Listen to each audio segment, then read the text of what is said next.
Saludos y buen día. Gracias por estar nuevamente escuchando el podcast extranjero. Y hoy quería hablar un poco de lo que tiene que ver con el padecimiento, con el sufrimiento, con las cosas que nosotros a veces vamos pasando que no nos parecen bien, con la prueba, como dicen otros también. Así que le he puesto por título a este tema el fuego del padecimiento. Y yo creo que todos, de una manera u otra, hemos pasado por pruebas, por dificultades, por sufrimientos, por padecimientos, eh, a veces sabiendo por qué, otras veces sin saberlos por qué, otras veces en ese momento de la prueba no lo sabemos, pero con el tiempo nos damos cuenta de por qué estábamos pasando por esa dificultad. Entonces quería comenzar leyendo el libro de Hechos, capítulo 14, versículo 20 al 22, que dice así: Pero mientras los discípulos lo rodeaban, él se levantó y entró en la ciudad, y el día siguiente partió con Bernabé a Derbe, y después de anunciar el evangelio a aquella ciudad y de hacer muchos discípulos, volvieron a Listra, a Iconio y a Antioquía, fortaleciendo los ánimos de los discípulos, exhortándolos a que perseveraran en la fe y diciendo: es necesario que a través de muchas tribulaciones entremos en el reino de Dios. Entonces, hay cosas bien interesantes dentro del Nuevo Testamento cuando vamos leyendo, pero este pasaje bíblico, quería empezar con porque aquí habla de que Pablo, luego de llegar a las ciudades que se nombraron, él empezó a fortalecer los ánimos de los discípulos por las cosas que estaban pasando, porque había en algunos momentos ellos estaban siendo perseguidos, estaban siendo matados, entonces había mucha dificultad dentro del pueblo de Dios por las cosas que estaban pasando. Y él empieza a exhortarlos que perseveraran en la fe. ¿Qué quiere decir con esto? Que perseveraran en seguir creyendo de que lo que ellos anhelaban se iba a cumplir.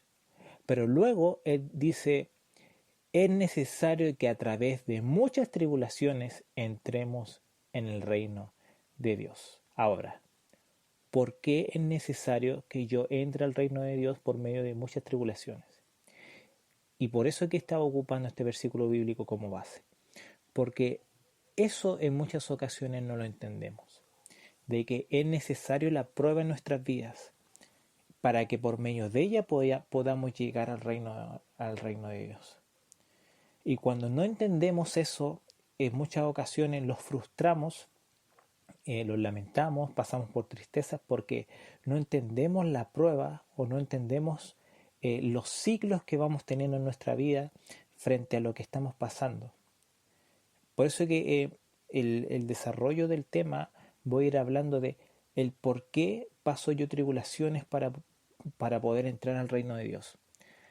Entonces, ahora, aplicándolo también de una forma figurativa, eh, así como el hierro es trabajado al rojo vivo para darle la forma que necesita, de esa forma a veces somos trabajados nosotros en alguna oportunidad.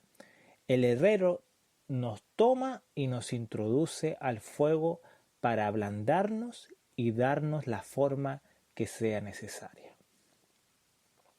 Yo creo que la mayoría de las personas nunca hemos visto el hierro o hacer una espada o algo en la metalurgia, pero sí sabemos cómo se hace. ¿Por qué? Por canales como el History Channel, el Discovery Channel, que ahí mismo muestran cómo se trabaja la metalurgia.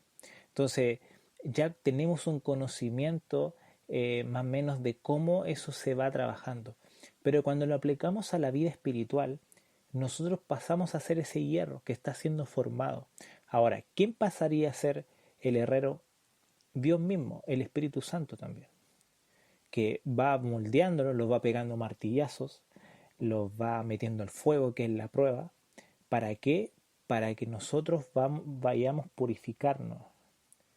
Por medio de ese fuego nosotros vamos a ir purificándonos, eh, y así nos vamos a ir limpiando de quizás cosas que están en nuestro interior y que están entorpeciendo que el Espíritu Santo se mueva completamente. Por eso es que una de las cosas que hace es ablandar el hierro. ¿Sí? O sea, nuestra vida a veces tiene que ser ablandada porque a veces somos muy tercos, muy duros, muy llevados a nuestra idea. Y luego también va, a medida que va pegando esos martillazos, va dando forma, la forma necesaria que tiene que ser ese hierro. Y eso también va a pasar en nuestra vida. Por medio de los martillazos que nos van pegando, se va formando en nosotros eh, la persona que debemos de ser, el carácter que debemos de tener. Ahora, Salmos 34, 18, capítulo 34, versículo del 18 al 19 dice: cercano está Jehová a los quebrantados de corazón, y salva a los contritos de espíritu. Muchas son las aflicciones del justo, pero de todas ellas les librará Jehová. ¿Por qué hablo de este versículo bíblico? Porque a veces cuando nosotros pasamos por una prueba pensamos que va a ser interminable, pensamos que va a ser eterna, pensamos que nunca va a acabar y los minutos se vuelven horas, y a veces cuando las cosas queremos que se solucionen ahora, no se solucionan ahora y se hace eterno el tiempo de la prueba. Imagínense que cuando el pueblo de Israel salió de Egipto, aproximadamente deberían haberse demorado 40 días en pasar el desierto, pero esos 40 días se demoraron, que se convirtieron en 40 años. ¿Por qué? Porque en esos 40 días ellos no pudieron entender el ciclo que ellos estaban viviendo, el momento que ellos estaban viviendo. Y por ende, por la terquedad que ellos tenían, los mandaron al desierto 40 años más para que se limpiaran, para que pasaran las generaciones de aquellos que habían estado en Egipto. Entonces, aquí dice, muchas son las aflicciones del justo. Ahora, ¿son pocas las aflicciones? No, son muchas las aflicciones, como dice aquí el versículo. Y aquí dice, son muchas las aflicciones de quién? Del justo. O sea, cuando somos justos van a ser muchas las aflicciones que vamos a tener. Pero ¿por qué tengo que pasar por muchas aflicciones? Porque por medio de eso tú te vas purificando. Pero luego lo que dice sirve para no preocuparse, porque dice, pero de todas ellas les librará Jehová. Entonces, cuando Dios te toma y te introduce a una prueba, por más dolorosa, por más sufrimiento que tú estés pasando, este versículo te asegura que te va a librar Jehová de esa prueba. Porque dice, pero de todas ellas. No dice acá de algunas o de solamente de algunas. Dice, de todas ellas les librará Jehová. Y si yo me metí a una prueba que no fue enviada por Dios, sino que fue por mis malas decisiones, aún así Dios te va a librar de una manera u otra, por la misericordia que tiene contigo. Si esa prueba, esa dificultad o ese sufrimiento te va a traer, lo más probable, la cosecha que tienes que tú tener sobre lo que tú sembraste. Ejemplo, si tú dejaste a una jovencita embarazada y van a tener un bebé, vas a tener que sufrir el dejar de estudiar a lo mejor en la universidad por tener que ir a mantener a ella y a ese bebé. Y va a traer sufrimiento a tu vida. ¿Por qué? Porque no vas a poder terminar la universidad. Y esa es la cosecha que tú vas a tener por la siembra que tú tuviste. Pero aún así, Dios igual te va a librar del sufrimiento con el tiempo. Dios igual te va a sanar. Igual Dios te puede restaurar. Puede restaurar a esa joven. Puede bendecir a ese niño que viene. Pero no te va a quitar el sufrimiento en algún momento. Ahora, yo no estoy diciendo que a Dios le guste vernos sufrir. Como que Dios es una persona que se ríe frente al sufrimiento ajeno. No, no, no. Lo que sucede es que nuestra humanidad muchas veces solo en medio del sufrimiento se doblega. Y eso pasa en todo sentido. Y lo sucede a casi todos este problema. Que nuestra humanidad provoca de que seamos altivos, que seamos arrogantes, que en muchas ocasiones no los dobleguemos frente a lo que está sucediendo a nuestro alrededor. Y por eso es que Dios te introduce a la prueba, para que por medio de esa prueba, ese sufrimiento, tú puedas doblegarte, tu carácter se pueda doblegar. Hay personas que son súper duros de carácter, pero por medio de ese sufrimiento, ellos cambian esa forma de ser y cambian su carácter. Ahora, yo no hablo de doblegarse hacia otro hombre, no. Hay que doblegarse hacia Dios, humillarse hacia Él. Ahora, el sufrimiento no mata a nadie, pero sí nos hace más fuertes, más maduros, más sensibles. Cuando tú pasas por una prueba, no vas a quedar más sensible en el sentido de más débil de cómo eras tú antes de pasar por la prueba, sino al contrario, vas a ser más fuerte por medio de esa prueba. Vas a tener una fortaleza mental mucho mejor, o a lo mejor física, o a lo mejor vas a haber aprendido algo que te va a ayudar mucho más adelante también. Pero también los hace más maduros. ¿Por qué? Porque tomamos mejores decisiones, podemos pensar más las cosas antes de decidir algo, y lo hace también más sensible. ¿Pero sensible a qué? Al sufrimiento ajeno, a la prueba ajena, que cuando tú ves a alguien que está pasando también por una prueba, tú te haces sensible frente a lo que está pasando a esa persona. Y tú lo apoyas, tú lo levantas, tú le das aliento, palabras de aliento, y diciéndole que puede seguir adelante, que lo que está viviendo no va a ser por siempre, va a ser solamente por un periodo de tiempo. Ahora, volviendo a la Biblia, en Génesis capítulo 45, versículos del 4 al 8, aquí nosotros vemos el propósito del padecimiento de José. Y del versículo 4 empieza: y José dijo a sus hermanos: acercaos ahora a mí. Y ellos se acercaron, y él dijo: yo soy vuestro hermano José, a quien vosotros vendisteis a Egipto. Ahora pues, no os entristezcáis, ni os pese por haberme vendido aquí, pues para preservar vidas me envió Dios delante de vosotros. Y es súper revelador el versículo 5, porque dice: ahora pues no os entristezcáis ni os pese por haberme vendido. O sea, le está diciendo: ¿sabes qué? No se sientan mal por lo que hicieron conmigo. Porque luego dice: pues para preservar vidas me envió Dios delante de vosotros. Entonces uno dice: a ver, ¿entonces que lo vendiera estaba dentro del propósito de Dios? Sí. O sea que todo lo que sucedió de que lo vendieron, estuvo en la cárcel, lo acusaron de violación, todas las situaciones que él vivió, todos los padecimientos, las pruebas que él vivió, fueron y pasaron porque tenía un propósito. Sí. Pues aquí dice: pues para preservar vidas me envió Dios delante de vosotros. Ahora, el versículo 6 dice: porque en estos 2 años ha habido hambre en la tierra, y todavía quedan otros 5 años en los cuales no habrá ni siembra ni siega. Y Dios me envió delante de vosotros para preservaros un remanente en la tierra, y para guardaros con vida mediante una gran liberación. Ahora pues, no fuisteis vosotros los que me enviasteis aquí, sino Dios, y Él me ha puesto por padre de Faraón y señor de toda su casa y gobernador sobre toda la tierra de Egipto. Y aquí el versículo 8 es más claro, porque dice: ahora pues no fueron ustedes los que me enviaron aquí. Porque para los hermanos fueron ellos los que lo enviaron a Egipto. Para los hermanos fueron ellos los que lo vendieron, los que provocaron todo lo que le sucedió a él. Pero aquí este versículo no dice eso, porque aquí dice: no fueron ustedes los que me enviaron aquí, sino Dios. Y wow, o sea, qué revelador, porque uno piensa siempre: no, que fueron los hermanos, ellos fueron los culpables, por medio de ellos pasó todas las situaciones José.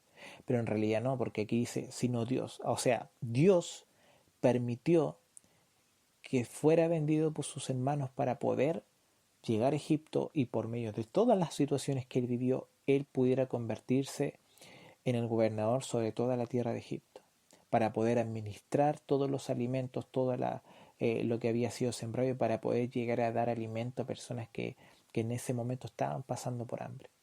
Entonces, cuando tú estés pasando por una prueba, yo te quiero recordar de que quizás tú estás pasando por esa prueba porque Dios te quiere llevar para algo mucho más grande de lo que en este momento tienes. Dios te quiere llevar a algo que necesita que tú pases por eso y por medio de ese sufrimiento tú vas a llegar a tener a lo mejor un cargo o a lo mejor vas a pasar por algo y por medio de eso tú vas a bendecir a muchos otros. Pero nosotros no lo entendemos. En el momento de la prueba solamente nos lamentamos nosotros mismos, pensamos nosotros mismos y no en el propósito de Dios.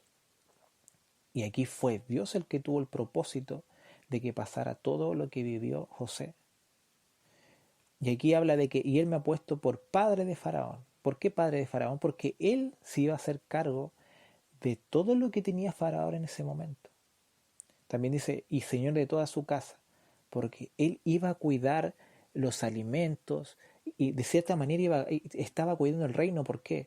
Porque imagínense esto, si no hay alimento, podría haber nacido una rebelión dentro de Egipto. Podrían haber derrocado al faraón, podrían haber matado, o a lo mejor podría haber pasado algo más porque no tienen alimento, por la hambruna que están pasando, pero como colocaron a José para cuidar todo eso y para saber administrar eso, entonces él se convirtió en el señor de toda la casa de Faraón, cuidando lo que le habían pasado, lo que le habían encomendado. Y dice por último, y gobernador sobre toda la tierra de Egipto.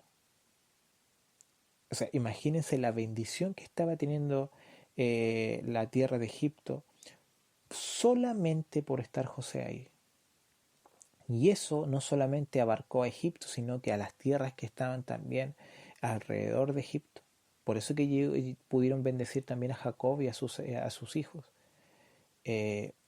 Solamente porque José pasó por todas esas pruebas y cuando llegó a convertirse el segundo al mando del pueblo de Egipto, él pudo administrar todas las cosas que ellos tenían para alimentar al pueblo. O sea, súper grandioso lo que pasó con él. Y a nosotros en muchas ocasiones nos pasa también. Dios te hace pasar por una prueba y esa prueba te va a llevar a un nuevo nivel. Y cuando estás en ese nivel, tú vas a poder bendecir a otros. Quizás a más personas de las que tú imaginas.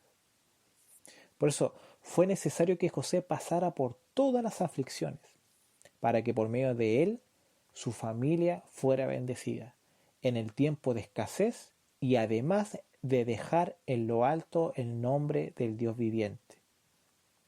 Porque cuando José daba a conocer los sueños, él dejaba el nombre del Señor en lo alto. Él no decía, no, eso de parte de mí, yo estoy traduciendo o dando la interpretación del sueño. No, él dejaba el nombre de Dios en lo alto. Entonces cuando Dios a ti te coloque en un lugar alto, en un lugar que a lo mejor muchos están mirando, no te engrandezcas tú, sino que haz que quede el nombre de Dios por lo alto. Quizá a lo mejor en este momento tú tienes fama por que eres conocido por la forma en que predicas o te invitan de diferentes lugares, pero sí, puedes quedarte con la fama, pero la gloria siempre es para Dios y seguirá siendo para Dios. Nunca se te ocurra tomar esa gloria que es para Dios y hacerla propia. No, siempre la gloria es para Dios. Entonces, además, para que Dios por medio de él se glorificara, fue lo que vivió José. Ahora, en Hebreos capítulo 13, versículo 5 dice, sea vuestro carácter sin avaricia, contentos con lo que tenéis, porque Él mismo ha dicho, nunca te dejaré ni te desampararé. Entonces aquí habla de que si tú estás pasando por dificultades, a pesar de todo lo que tú estés viviendo, Dios nunca te va a desamparar, nunca te va a dejar solo. Nunca va a decir, a mí no me importa lo que esté pasando Él. No, Él te va a acompañar además en la prueba que tú estés viviendo. Él nunca te va a dejar y Él nunca te va a desamparar. Ahora, cuando enfrentamos el sufrimiento con la fuerza humana, lo primero que se debilita es nuestra fe, para luego debilitar nuestra esperanza, porque lo hacemos de una manera humana. Pero ¿cuál es la manera correcta? Que cuando pasamos por la prueba, enfocarnos en Dios, creer en Él y creer de que todo lo que tú estás pasando tiene un propósito. Ahora, ¿eso es eterno? No, y aquí me quiero detener en 1 Pedro, capítulo 5, versículo 10, que dice, y después de que hayáis sufrido un poco de tiempo, el Dios de toda gracia, que os llamó a su gloria eterna en Cristo, Él mismo os perfeccionará, afirmará, fortalecerá y establecerá. Pero al principio dice, y después que hayáis sufrido mucho tiempo, no, dice aquí, un poco de tiempo. Pero a mí se me ha hecho eterno, sí, porque tú estás dentro del sufrimiento, porque tú estás dentro de la prueba. Pero no va a ser mucho tiempo, no va a ser mucho tiempo, porque aquí lo dice, es solo por un poco de tiempo. Ahora, cuando nos sentimos impotentes, Dios puede ayudarnos y ahí su fortaleza puede superar la desesperación en cualquier dolor o prueba. Siempre podemos orar que nos libere, que nos proteja y que nos sustente, porque es nuestro Padre y Dios y tu Padre te va a ayudar cuando tú lo necesites. Ahora, el apóstol Pablo nos habla del porqué del sufrimiento. Primera de Tesalonicenses capítulo 3 versículos del 2 al 4 dice, y enviamos a Timoteo, nuestro hermano y colaborador de Dios en el Evangelio de Cristo, para fortaleceros y alentaros respecto a vuestra fe, a fin de que nadie se inquiete por causa de estas aflicciones, porque vosotros mismos sabéis que para esto hemos sido destinados. Porque en verdad, cuando estábamos con vosotros, os padecíamos que íbamos a sufrir aflicción. Os predecíamos que íbamos a sufrir aflicción, y así ha acontecido, como sabéis. Entonces, Pablo les profetizó de que iban a sufrir en algún momento aflicciones. ¿Por qué? Porque iban a ser destinados para eso. ¿Pero para qué? Para que por medio de eso ellos fueran limpios y ellos se fueran purificando. Por eso necesitamos nosotros de la prueba. ¿Para qué? Para limpiarnos, para purificarnos, para que nuestro corazón sea limpiado de toda inmundicia, para que se muestre el real corazón que tenemos. Cuando tú ves a alguien en la prueba, ahí realmente te das cuenta del tipo de corazón que tiene la persona. Si es un corazón que confía en Dios, o si es un corazón que al primer sufrimiento, a la primera prueba que está teniendo, se manda a cambiar de la presencia del Señor y ya no quiere saber nada más del Evangelio. Ahora, ¿pero cómo debemos enfrentar el sufrimiento cuando pasamos por él? Y aquí está el mayor ejemplo. Jesús dijo en medio de una etapa de sufrimiento, Padre, si es posible que pase esta copa de mí, si fuera por él, que pase la copa. Pero dice, más hágase tu voluntad y no la mía. Entonces, nosotros lo que queremos, yo no quiero sufrir, yo no quiero sufrir, yo no quiero sufrir, yo no quiero sufrir. Pero ahí al final nuestra decisión tiene que decir que se haga tu voluntad y no la mía. Entonces, el objetivo del padecimiento es darnos crecimiento en lo espiritual, en lo moral y en lo emocional. Primer punto. El segundo punto, también el sufrimiento que permite el Señor tiene el propósito de afirmar nuestros corazones en santidad. Y el tercer punto, y por último, el sufrimiento es el hábitat que Dios utiliza para probar nuestra fe y confianza en Él. Cuando tú pasas por la prueba, ahí Dios te dice, a ver, vamos a ver qué clase de fe tiene hacia mí, vamos a ver qué confianza tiene hacia mí. Es como cuando tu hijo o hija está aprendiendo recién a caminar y tú le estiras las manos para que camine hacia ti. Si ella, por más pequeña que sea, no tuviera la confianza en ti como padre o como madre, no caminaría hacia ti. Pero como te conoce y tiene la confianza de que tú vas a estar ahí, camina hacia ti. Lo mismo pasa con nosotros. Dios también nos prueba para saber realmente si confiamos en Él y si tenemos fe en Él.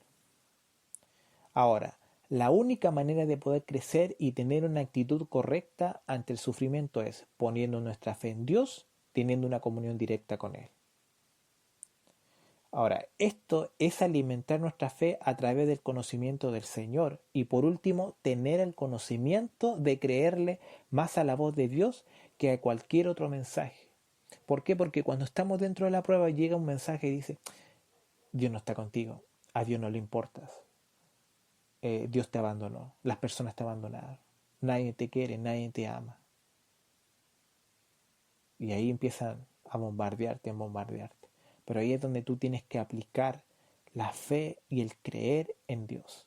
Y el pensar, esto tiene un propósito. Esto tiene un propósito. Por eso quiero terminar leyendo este versículo bíblico que se encuentra en el Salmo capítulo 6, versículo 9, que dice, el Señor ha escuchado mis ruegos. El Señor ha tomado en cuenta mi oración. Entonces, Dios te está escuchando. Siempre te escucha, siempre te toma atención. A veces a lo mejor puede que estés pasando por un momento de silencio de Dios. Y esos momentos de silencio de Dios, uno dice, no, Dios ya no me quiere, Dios no me pesca ya, Dios no le interesa escucharme ni estar conmigo. Pero también en esos momentos de silencio Dios quiere saber realmente si tú estás por interés con Él o si realmente le sigues porque lo amas, le sigues porque lo has acogido como tu Señor, lo has acogido como tu Dios. En esos momentos. Por eso ya en este día le pido a Dios que esta palabra pueda quedar en tu corazón y cuando estés pasando por momentos de aflicción recuerdes esta palabra, recuerdes que Dios siempre va a tener un propósito por cada una de las cosas que tú estés viviendo y va a estar contigo, te va a acompañar por más que a lo mejor tú no lo pienses, tú no lo creas, va a estar ahí contigo. Así que esto ha sido todo por hoy. Muchas gracias por escuchar nuevamente y nos esperamos nuevamente un par de semanas más para un nuevo capítulo de Extranjero. Así que gracias por escuchar y bendiciones. Saludos.